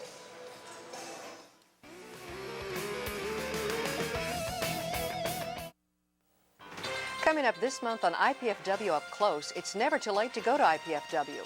We'll find out about a series of workshops designed specifically for adult students who want to go to college. Would you like a little comedy in your life? We'll have details of a special trip to Chicago to see one of Shakespeare's best comedies this summer, and we'll talk with an IPFW professor about her latest book on America. I hope you'll join me, Susan Alderman, for IPFW Up Close, Sundays at noon on College Access TV. And we're back live at the Gates Center. 19-16 is our score. IPFW coming out on fire here in game number 3, trying to hold off a Penn State rally. They've scored 3 in a row. Arnie Ball getting a little break there to hopefully cool this momentum. Yeah, nice timeout by Coach Ball. I really feel like he's been managing this match really well. And it goes to Yost, and boy, he couldn't draw that one up any better because he puts it away. That was pretty much the identical play as the one Yost just made an error on. So again, nice job of McNerney. He did this in game 2, going back to your hitter, letting him get another swing on the ball to prove that they can do it. Jason Yost back to serve, gets a good one in. Penn State handles it. They'll go. Now here's an opportunity.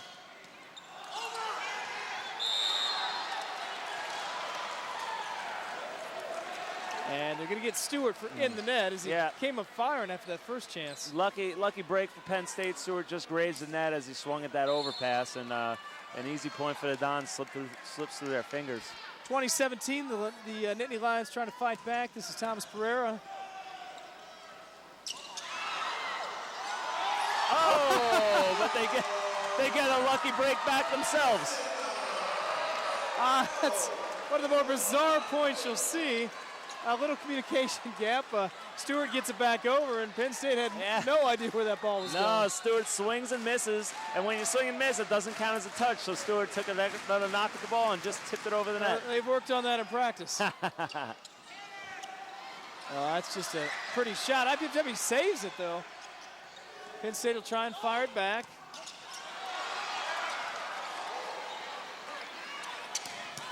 Another great point here. And it just does go wide. Well, Dal Shank's been doing a nice job. Had some nice digs there. Yost had a nice dig, as we call it a pancake, when you get your hand under the ball and just let the ball bounce off your hand. But Shank passing well, playing some nice defense, so doing a nice job taking over the spot of the libero position. He's done a great job. He plays with a lot like his intensity he plays with. Also took one off his face there, but came right back at it. Don's in trouble on this one, though, because right there at the net is Holt. And talk about that.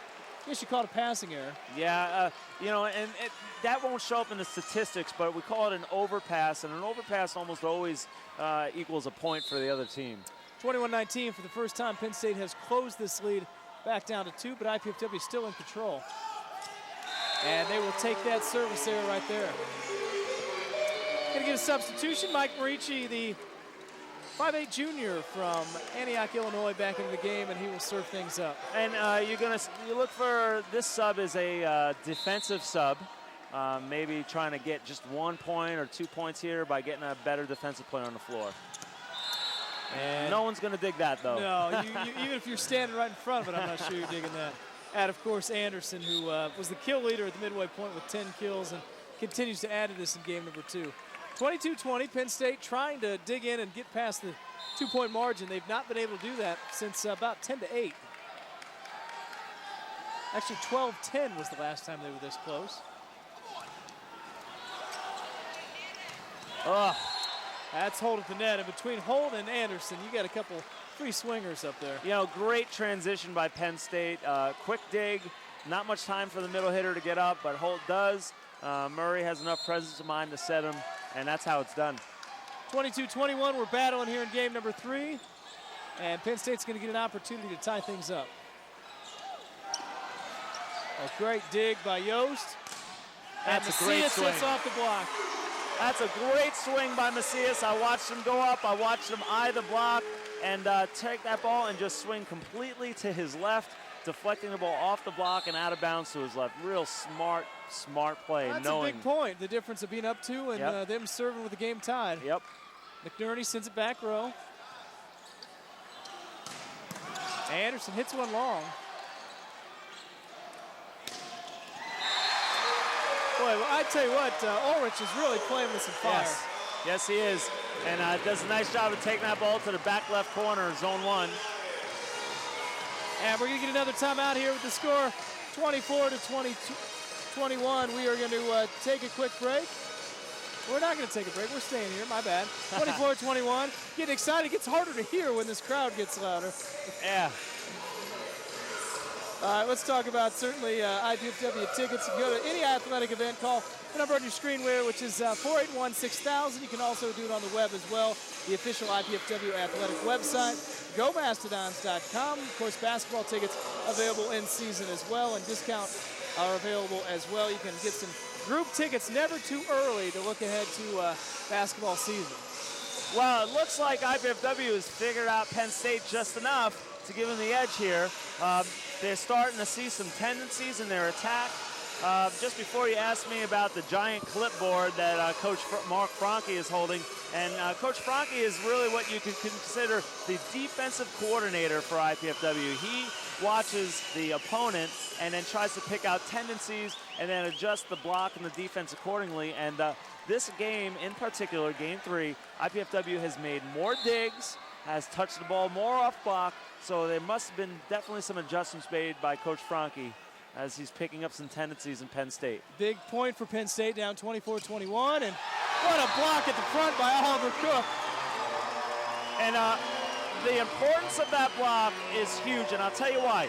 They've got Holt and Anderson both in the front row, the 2 best hitters on the team, and as you know, so who do you got to pick? Who am I going to block? Who am I going to block? So can you stop them in this rotation is huge. Boy, interesting point at the net there is Anderson didn't have much room. He went head-to-head with Macias.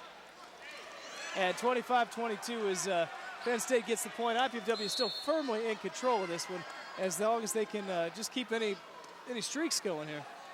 And Anderson rotates back to serve, but that means he's out of the front row. Which is a good thing at 6'10". They'll go to Macias. And Holt just decides to send it right back. The problem is they've still got big 6'9" Max Holt at the front line. Yeah, but this is where IPFW ran points right here. If they can get the ball back, Macias will be the server, and that's where they ran that they had that big run. So getting the ball back here right now is really clutch because they can open up another lead. 25-23, Anderson drops one in. And Yost is going to fire one out.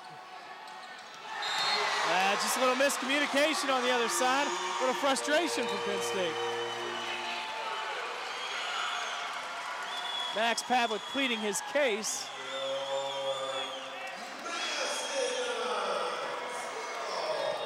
Well, what Coach Pavlik was saying is just ask the lines judge if the ball was down. That's all he's asking. He's not arguing if it was down or not.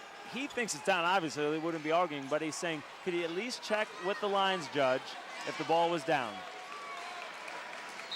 And so they check with the line judge, and the line judge calls the ball in. Calls the ball down.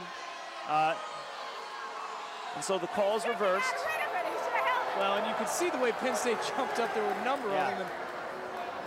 I don't think Artie Ball was arguing that one a whole lot, but he is going to take a timeout with the score now 25-24. That's a big change in the game right there. Yeah, it was handled the right way by Pavlik, though. Coach Pavlik goes to the official, doesn't argue, doesn't scream, yell, just says, please, just please ask the line judge what he saw. And that's all he can ask.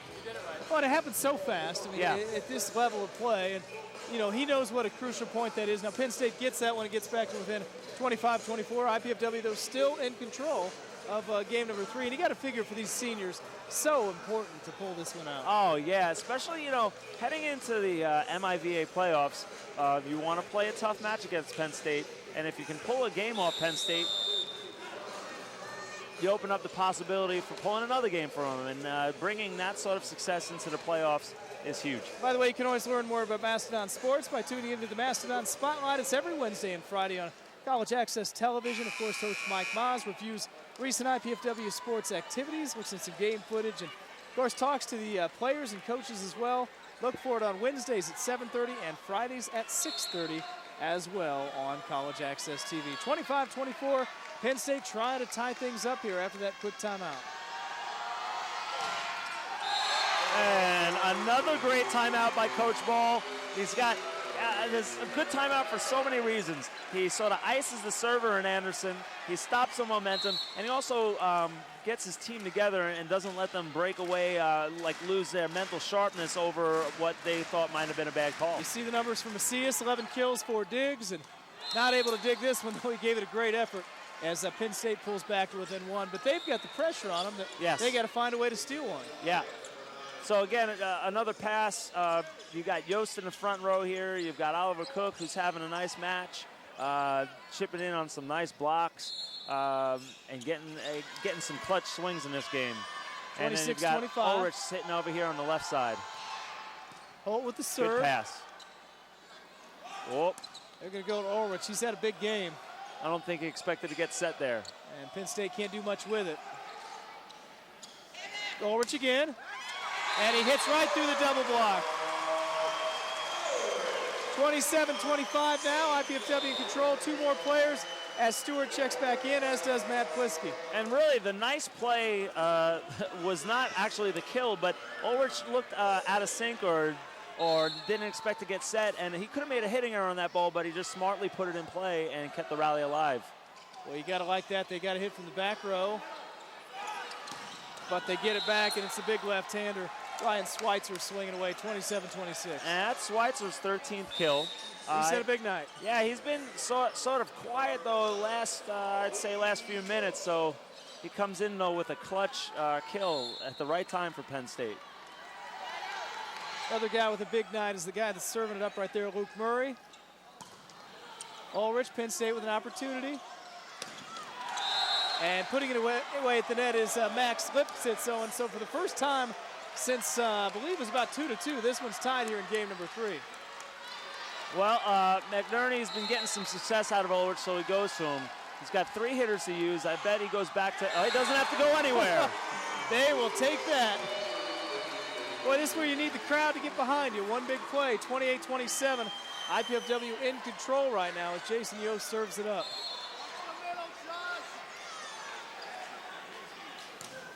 And the service there is returned right back to him. Yost a little frustrated there. 28-all. Penn State will make a serving substitution as Jay Stauffer, we've seen him a lot tonight. He'll come back to serve things up tight at 28 as we race for 30 here in game number 3. This is the play that Ulrich has run that slide before, and look for him maybe to run it again. Here he goes. Stauffer gets served. Good pass. Goes over to Ulrich. And Anderson big time out of the left side. And just like that, Penn State has snuck up and they got a match point. 29-28, Penn State in control of this one. IPFW, of course, you know, when you're serving to them, they've still got the advantage. But boy, they've taken the momentum quickly.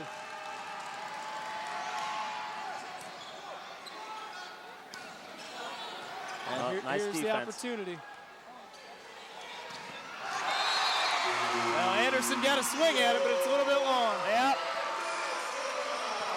That's he's had his share of errors, but none can be more timely than that one.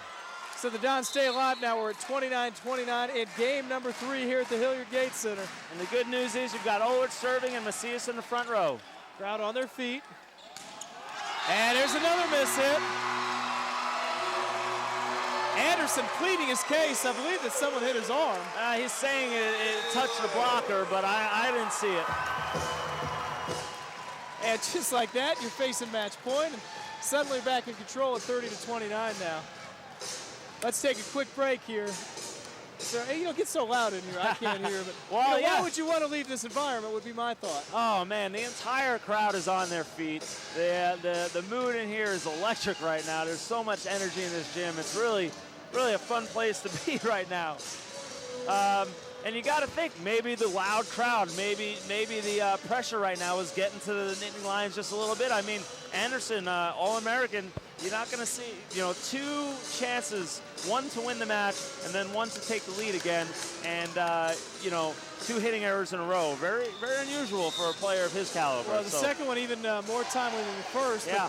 IPFW now trying to close this out. It would be a big momentum boost, forcing this into a game 4. Certainly the crowd well over 1,000 on hand tonight is into this one. And I think the crowd right now is playing a part in this match. And Ulrich, who has had quite a night. Brock Ulrich, the senior. A lot of options for Luke Murray right now. He can catch Schweitzer, see if he can get that angle again. He's got Lipsitz, who's been real quick on the connection. And of course, he's got Anderson. See how the Nittany Lions face their game point, and that's one way to handle it up there to Max Lipsitz. So 30-all, we'll just keep going until somebody gets up by 2 here, and Lipsitz back to serve. And you've got Macias over here on the left, probably the guy that they're going to go to. Good pass. We go to Macias. And they get the block. Little question as to whether the ball was in, but it happened right in front of us. 31-30 now. Yeah, Penn State will have a match point. Hard for me to see, but it came down real fast. All right, another chance for the Dons. Good pass. McNerney goes to Macias. And right there, we talk about the block. And as quickly as IPFW had that one in control, Penn State, we talked about the talent. And I think you see right there why they're the number 1 team in the land. That's why they're 25-1. They get 26-1 now. IPFW losing a heartbreaker in game number 3. Both teams shaking hands. We're going to take a quick timeout. We'll come back to break this one down here on College Access after the break.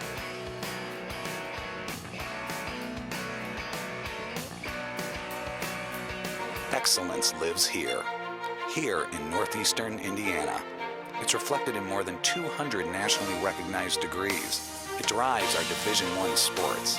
It's alive in our campus life. Excellence has a name, IPFW. Around our campus, around the country, around the world. Excellence lives here Indiana University, Purdue University, Fort Wayne. One university, two great names.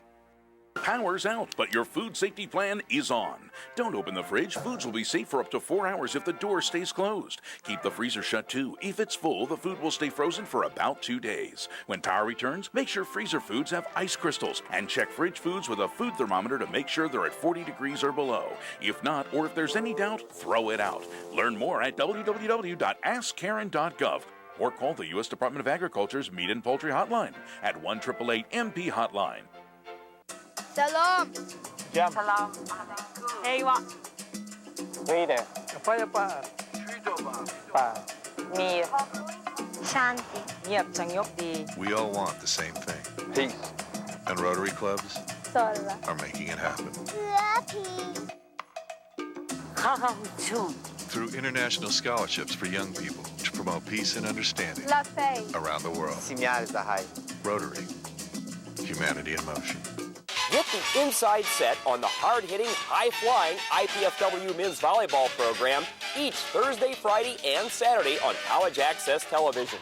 Coach Arnie Ball and Coach Mark Franke bring you scores and highlights, talk about the matches, the competition, and introduce you to a player or special guest.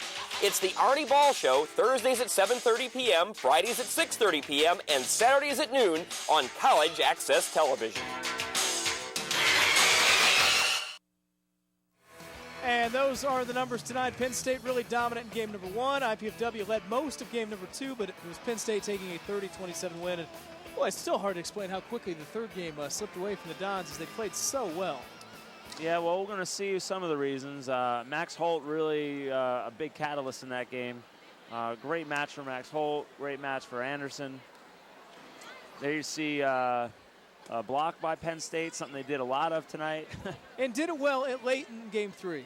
It Yes. felt like they really, when they needed to get the play at the net, they got it. That was the slide that worked two out of 2 times for Ulrich. One of many line kills for Anderson there. See a transition attack by IPFW. Triple block. That's the off-speed shot that Macias got 2 kills with there. This is midway through the game where IPFW continued that. Of course, Yost at the net with a big block. Continue to keep that lead. They opened up, I believe it was a 6-point lead at one point, 18-12, and slowly Penn State kept chipping away. Now they've got it down to 3. And this was one of the better plays of the night. Yeah. As Stewart rolls one across the net. And it was right after the Dons caught a bad break, and it was a good break, so it evened out right away. Yeah, we see a lot going down the stretch of Max Holt. Had some big shots down the stretch, as did Max Lipsitz for the Nittany Lions.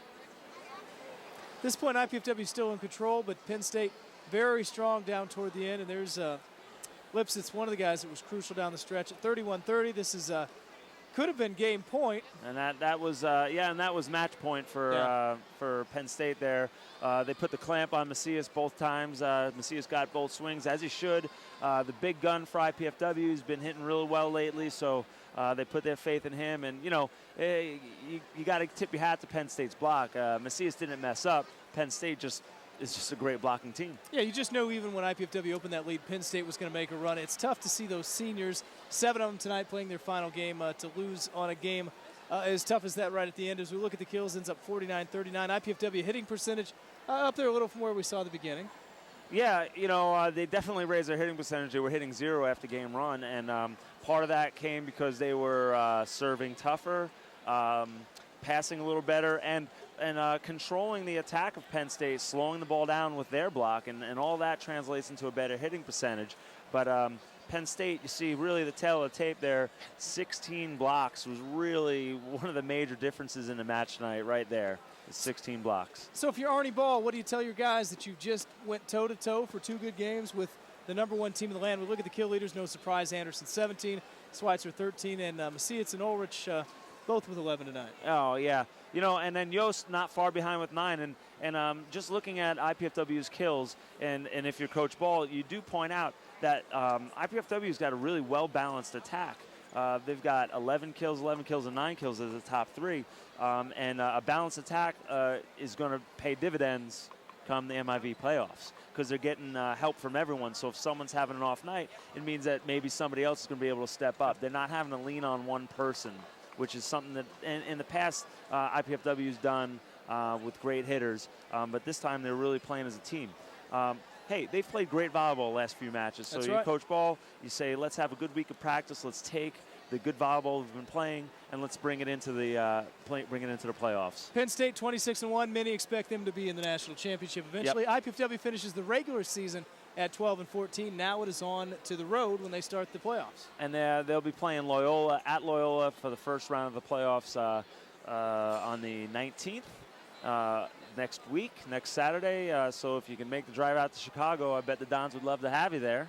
It'd be great to see him. Yeah. I know Penn State had some fans here, even all the way from Pennsylvania. And one tradition here is the seniors for the final time tonight will sign their autographs. And boy, so hard to do after such a hard-fought, emotional game. We talked about the extra intensity they played with in Game 3. Yeah, absolutely. I mean, really, it was a good match, and they got swept 3-0. But Game 2, Game 3, 1 point here or there, one bad break here or there changes the match completely. I mean, they could have won Game 2, they could have won Game 3, and we could be playing Game 4 or Game 5 right now, or even be done and win it. I mean, it was that close, and they need to know that. They need to understand. And last night they lost a close match, and then the Ohio State match was a close match. But they keep playing the good volleyball they're playing, and it's going to break. And I think it's going to happen next week against Loyola. They're going to have a great match. I can just feel it. If I'm Loyola, that's not a team I want to play No. coming out of this game. And certainly the crowd that came out tonight, a good crowd on hand at the Gates Center, got their money's worth as well. Let's wrap it up at that point. All of right. course, for the coach, Steve Florio, thanks for joining us here on College Access.